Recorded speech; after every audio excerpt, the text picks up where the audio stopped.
Hi, my name is Melissa van Dijk, and in this video I'm going to show you what to use after the Ordinary Lactic Acid.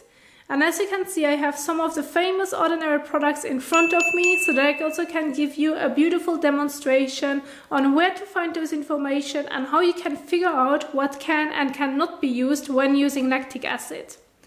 Now, the way that I'm going to explain it to you and the steps that I'm about to share with you will also work with any of the other Ordinary products that you may have at home, since not everyone is using the same product. So it's also important that you remember the steps that I'm about to share with you so that you also can do it at home. Now, I'm also going to use my phone for the demonstration, since I believe most of you will also use the phone, so that you also can see where to find those information. Now I'm going to go towards the Ordinary website, and I'm going to click on the Regimen Guide section. And I'm going to link the direct link of the Regimen Guide in the description box down below so that you also can click on it. Now, the Regimen Guide is important if you want to know how you can use the products and where you have to be careful of.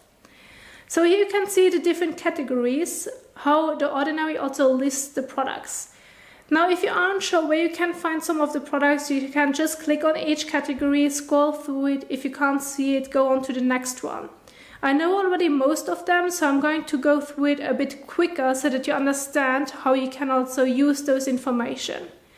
Now we are going to focus towards the lactic acid. And I know that the lactic acid is also a direct acid. So I'm going to click on this category. Then here you can also see the peeling solution, the azelaic acid suspension, etc. So scroll down until you see the lactic acid. And here it tells you what it targets, what it is, it's a water-based serum, the regimen steps, the conflicts, and time of use.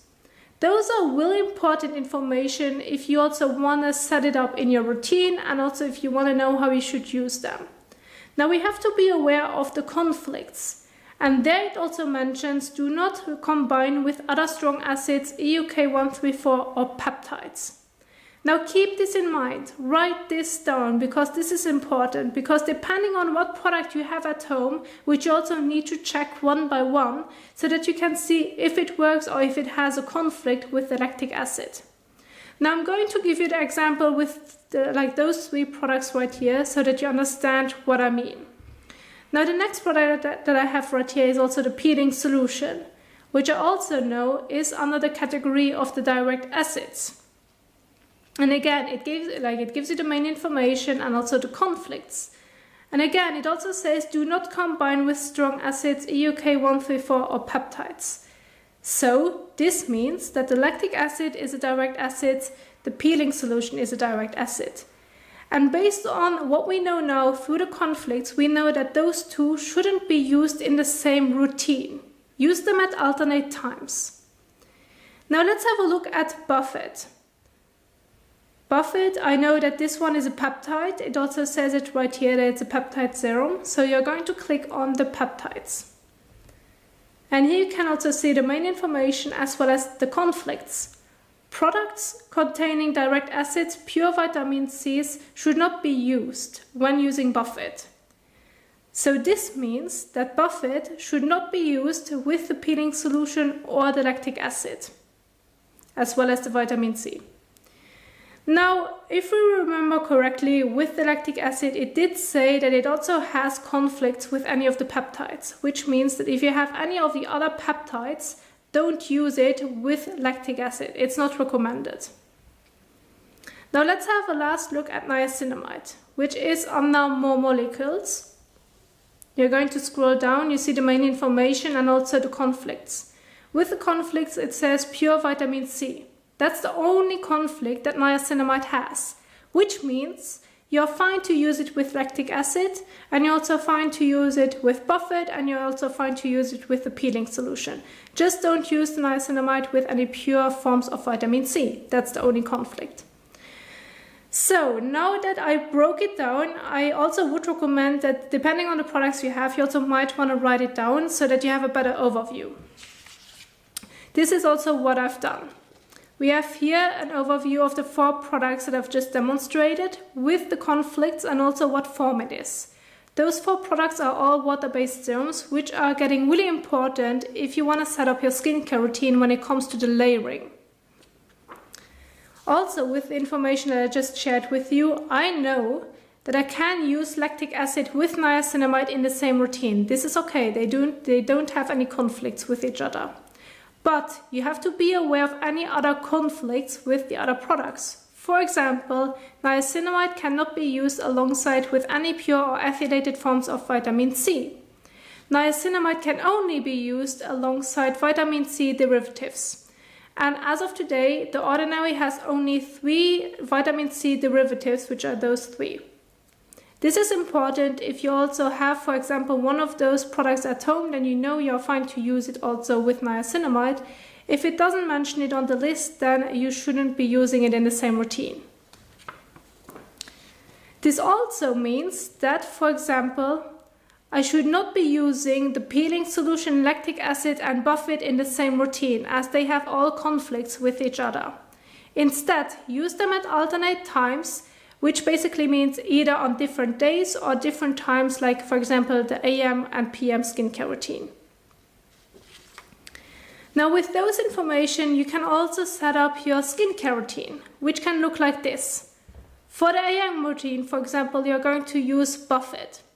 Then for the first PM routine, you're going to use the lactic acid and afterwards niacinamide. And then for the last, basically for the second PM skincare routine, since this is also the peeling solution, you're just going to use it only once or twice per week, since this is also how it's recommended to use. So this is also what you can break down when having those information and also when looking at those information. And now that you know with what you can use the lactic acid and what should not be used with the lactic acid, let's put this into practice. So now that you know from my examples what products can be used and can't be used, you're fine to use the lactic acid with the niacinamide in the same routine. There are no issues, they have no conflicts with each other. Still, if you have also other serums at home, then you're also fine to use them as long as they're not on a conflict list. Now I want to mention one thing. Since the lactic acid and the niacinamide, for example, are 2 water-based serums, it's also important that you know how you can also properly layer them. So this is also where you need to know the general rule of thumb. And this always starts off with water-based serums, then you're moving on to anhydrous solutions and oil formulations, and then you're going to finish it off with any creams and suspensions. And also make sure that when you have, for example, more than 1 water-based serum as the lactic acid or niacinamide, you can also apply them based on the priority of your skin concern. And the one that targets the most important skin concern is also the one that you're going to apply at first, and then you're going to layer the other ones on top. But it's also important to note that you are going to use no more than 3 serums formulations in one routine, so that you're making sure that the skin still can also absorb it and work with the ingredients that is also being applied on top of the skin. This doesn't mean that you can't use creams or suspensions afterwards. Those are totally fine. I'm only talking about the serums. Now I also want to mention, since the lactic acid is also a chemical exfoliant, I would recommend starting off with this one and then use other water-based serums on top. And I also want to mention that before you're going to apply them to your face, it's always important to start off with step number 1, which is washing your face with a gentle cleanser, so don't forget that. And if you aren't sure how you can wash your face with a gentle cleanser, I also can link you a video in the top right corner. So I have already washed my face, pat the skin dry, and I'm also now ready for the application. So I'm going to start off with the lactic acid. Use about 2 to 4 drops for the entire face and neck area. Then use it between your hands and apply it evenly all over your face and neck.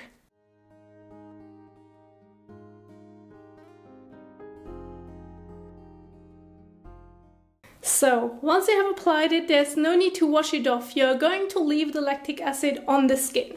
And now you can also immediately move on to the niacinamide application. There's no need to wait in between. You can do this just right away. Again, use 1 to 3 drops of the niacinamide for the entire face and neck area.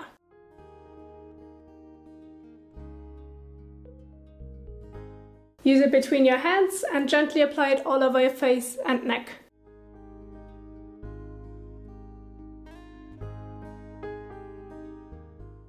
So, and you're going to leave it on the skin. There's no need to wash it off. If you want to use our moisturizer as your last step to finish off with the routine, that's totally fine. I just want to give you a little example so that you understand how you can also use the lactic acid and what to use after.